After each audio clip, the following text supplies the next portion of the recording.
How many seats does this truck have? Comes with the rear seat. Ford bump side.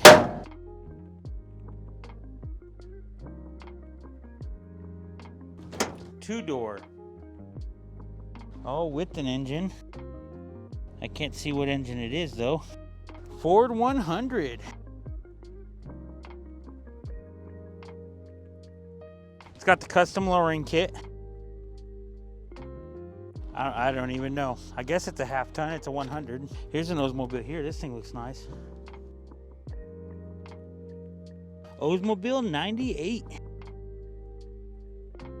This is a builder. Some engine work and probably interior, and you have a patina build. It's straight body, two-door. Door doesn't open. Door lock works. Without the door opening, I can't look under the hood. Bumper's the only thing that's bad on this thing.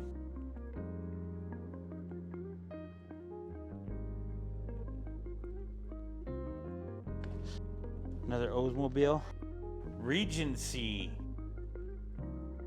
Interior looks good. Not bad. It's missing a window. The interior looks like it's in pretty good shape. I'll try the driver's side here in a minute.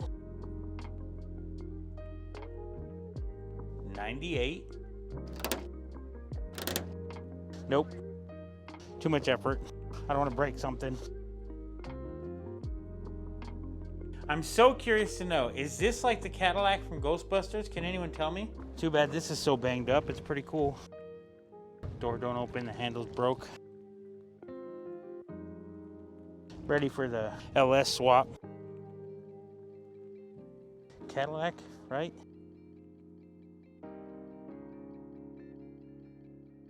Oh, the dash is nice though. F100 Custom. This is ready to build, man. Stepside Ford. Oh, that cab opened good. This is a nice truck. Interior looks good. Comes with a driveline and an office chair. Look at the wheelies with the flathead 4. I might have to get this to give Mark a run for his money. Jeep, the first American side-by-side.